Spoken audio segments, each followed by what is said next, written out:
हिंदू धर्म में एकादशी व्रत बहुत ही खास होता है। भगवान विष्णु को यह व्रत बहुत पसंद है। एकादशी व्रत शुक्ल पक्ष और कृष्ण पक्ष हर माह के दोनों पक्षों में आती है।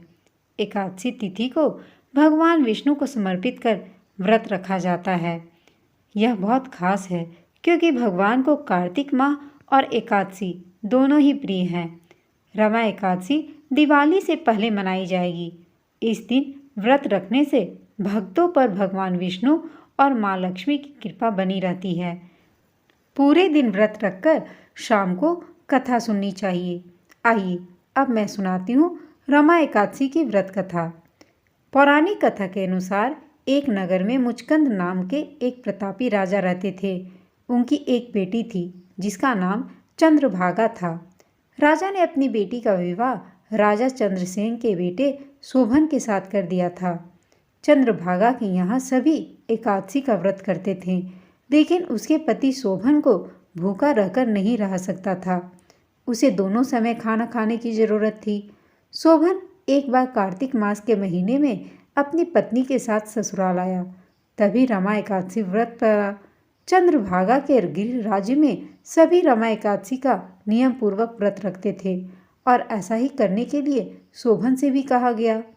शोभन इस बात को लेकर परेशान हो गया और बोला कि वह एक पल भी भूखा नहीं रह सकता, तो वह रमा एकादशी का व्रत कैसे करेगा। वह इसी परेशानी के साथ पत्नी के पास गया और बोला कि मुझे इसका उपाय बताओ, लेकिन चंद्रभागा ने मना कर दिया। उसने कहा कि अगर ऐसा है तो आपको राज्य के बाहर जाना पड़ेगा, क्योंकि राज्य में ऐसा कोई व्यक्ति नहीं है जो इस व्रत नियम का पालन न करता हो। यहाँ तक कि इस दिन राज्य के जीव जंतु भी भोजन नहीं करते, वो भी इस व्रत का नियम करते हैं। आखिरकार शोभन को रमा एकादशी उपवास रखना पड़ा, लेकिन भूख को वह सह नहीं पाया और पारण करने से पहले उसकी मृत्यु हो गई।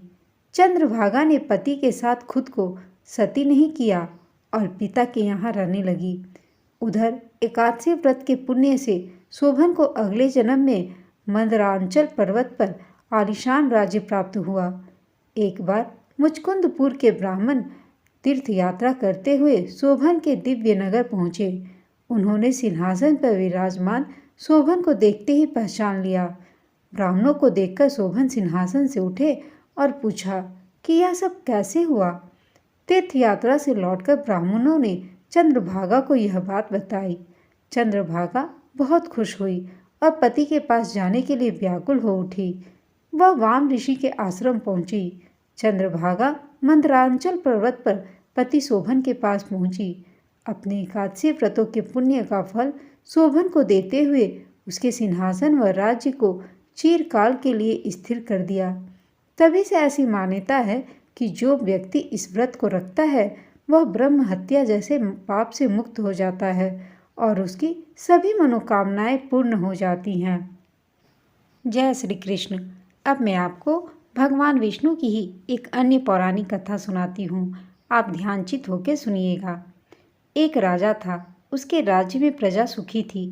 एकादशी को कोई भी अन्न नहीं बेचता था, वह सभी फलाहार करते थे। एक बार भगवान ने राजा की परीक्षा लेनी चाहिए। भगवान ने एक सुंदरी का रूप धारण किया तथा सड़क पर बैठ गए। तभी राजा उधर से निकला और सुंदरी को देख चकित रह गया।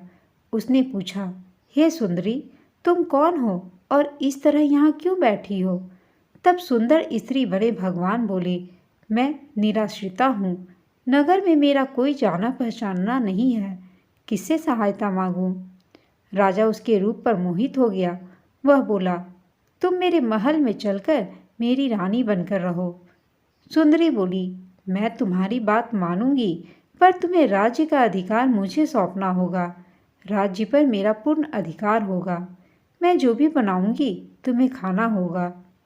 राजा उसके रूप पर मोहित था, अतः उसने उसकी सभी शर्तें स्वीकार कर लीं।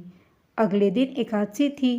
रानी ने हुक्म दिया कि बाजारों में अन्य दिनों की तरह अन्न बेचा जाए। उसने घर में मांस, मछली आदि पकवाए तथा परोसकर राजा से खाने के लिए कहा।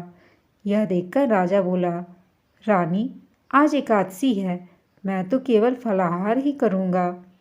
तब रानी ने राजा को वह शर्त याद दिलाई और बोली, या तो खाना खाओ, नहीं तो मैं बड़े राजकुमार का सिर काट लूँगी। राजा ने अपनी स्थिति बड़ी रानी से कही तो बड़ी रानी बोली, महाराज, धर्म न छोड़े, बड़े राजकुमार का सिर दे दें। पुत्र तो फिर प्राप्त हो जाएगा, पर धर्म नहीं मिलेगा। इसी दौरान बड़ा राजकुमार खेलकर आ गया। माँ की आंखों में आंसू देखकर वह रोने का कारण पूछने लगा, तो माँ ने उसे सारी वास्तु स्थिति बता दी। तब वह बोला, मैं सिर देने के लिए तैयार हूँ माँ, पिताजी के धर्म की रक्षा होगी और जरूर होगी। राजा दुखी मन से राजकुमार का सिर देने को तैयार हुआ तो रानी के रूप से भगवान विष्णु ने प्रकट होकर असली बात बताई। राजन, तुम इस कठिन परीक्षा में पास हो गए हो। भगवान ने प्रसन्न मन से राजा से वर मांगने को कहा तो राजा बोला, आपका दिया सब कुछ है भगवान, हमारा उद्धार करें। उसी समय वहाँ एक विमान उतरा। राजा ने अपना राज्य पुत्र को सौंप दिया और विमान में बैठकर परम धाम को चला गया। बोलिए जय श्री कृष्ण। आप सबको यह वीडियो पसंद आई हो तो इसे लाइक, शेयर और चैनल को सब्सक्राइब अवश्य कीजिएगा। आप सबका धन्यवाद।